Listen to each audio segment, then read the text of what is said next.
Hey everybody, so I'm here in Gangnam in Seoul, South Korea right now. I'm here on a personal trip with the girlfriend. She's been doing a hell lot of shopping, so I've been really kind of just following her around. But when I had a bit of free time today, I went to check out smartphones anyways because I'm that big of a geek. So I got to play with the LG V50 a little bit more today with the second screen attachment. Now if you follow my channel, you know that I actually got a first-hand look at that phone 2 months ago at the Mobile World Congress.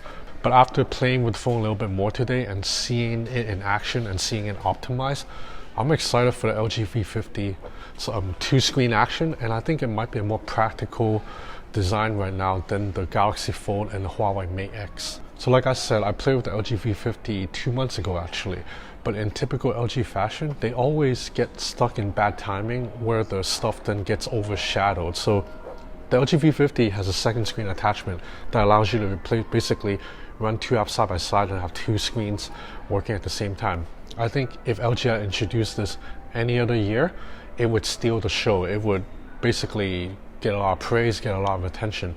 But because it happened to come out this year, the year that Huawei and Samsung actually introduced a real foldable phone with like a single screen that bends, like everybody at MWC, including myself, was blown away by the Huawei Mate X, and then the LG V50 kind of fell in the shadows. But if you follow the news, you already know that the Galaxy Fold has hit a couple of rough patches. Some of the phones have been malfunctioning after just a couple of days, and after seeing that, I'm still excited for the phone. I'm still gonna get it, but I have to lower my expectations a little bit. I think the reality, it's becoming clearer, is that the foldable screen technology, the plastic OLED, just isn't quite ready for full-on heavy use. Meaning the plastic OLEDs are super fragile, super easy to break, and they are super expensive. And even though the Huawei Mate X isn't out yet, now that I've seen the Galaxy Fold go through these troubles, I kinda am really concerned about the Huawei Mate X, because that phone, basically, the screen is on the outside, and it's like this is the entire screen, and it folds up like this. So that means you have a screen on both sides of the phone, and as we've seen the Galaxy Fold, the screen plastic OLED is actually very prone to scratching. So that means anytime you drop the Huawei Mate X, the screen's gonna hit the floor. Even if you don't drop it, you just put it on a desk. If you put it down a little bit too rough, if the table's a little bit bumpy with like some cracks on it, you might scratch the screen or even brick the screen. Now you could put a case in the Huawei Mate X, but cases usually look ugly, they look bulky, and plus you don't know how well they work with the hinge.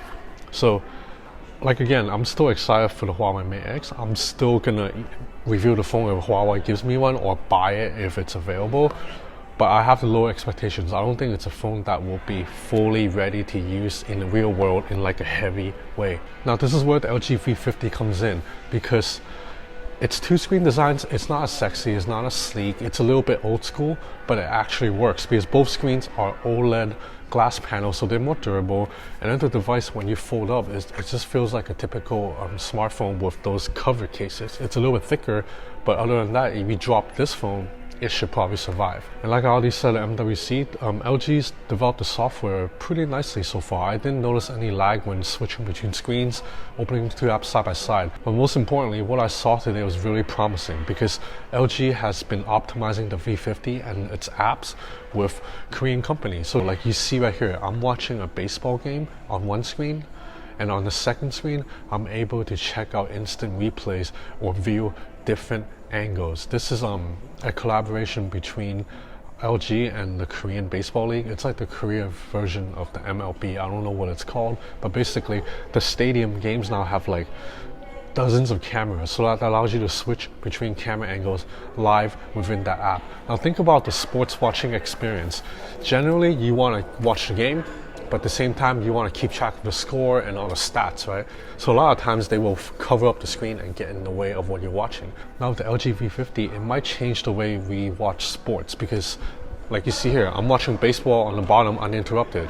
If I need to watch instant replay, I can watch it on the screen above, change different camera angles. Now likewise, imagine if I'm watching an NBA game. I can watch the game right here, and I can check the score and the box score, like how many points LeBron has, how many turnovers LeBron suffered, all that up here. It doesn't get in the way of the second screen. Now likewise for gaming, especially when you were playing first-person shooter, I really think having a virtual joystick that's on a separate screen is really going to help you, because now you can aim without your hand covering the phone. So this should improve mobile game experience and watching sports, and just, you know, a lot of multitasking. A lot of the cool stuff that you can do with the Galaxy Fold and the Mate X, you can do with the V50. You can, for example, watch a Netflix movie right here while chatting away with your friends on Facebook Messenger or WhatsApp. You can read an article here while going on Instagram right here. So a lot of the stuff that the bigger screen of the Galaxy Fold offers, you can get with the V50. Now, the only downside is you cannot connect both screens of the V50 to make for one large screen, so you don't get a full tablet experience. But you know, that's something that LG may be able to develop down the line too, like what ZTE did with the Axon M, when both screens can combine to be one screen. Now, it's not going to look as nice as a true single screen, but it could work. Now again, I want to clarify, I'm not saying I don't believe in the Galaxy Fold or the Huawei Mate X. I'm still very excited about those phones, but I just think right now in 2019, the existing versions of the Galaxy Fold and the Huawei Mate X will probably be too fragile and too expensive for most regular people to use. Now, two types of people will still get the phone. One is someone like me, who's a tech geek and who actually reviews phones for a living. The other type is, you know, people who are really successful and they can drop $2,000 like it's nothing. But to most average people, you're not going to buy a Galaxy Fold or a Huawei Mate X. It's just too risky. Instead, the V50, it's a viable alternative. You can still get a larger screen, 2-screen action, but it'll be a lot more affordable, and more importantly, they're a lot more durable too. So that's it for now. I apologize for the quality of the B-roll footage. They're not that good. That's because I wasn't really expecting to shoot a video today. I didn't even think I would see the V50. I saw it there, I was like, oh, okay, it looks pretty cool, so might as well try and shoot a video. Yeah, so this is actually my last night in Korea. Tomorrow I'm flying to Switzerland to check out the Oppo Reno. So if you're interested in that, stay tuned to this channel. That's it for now. Thanks for watching.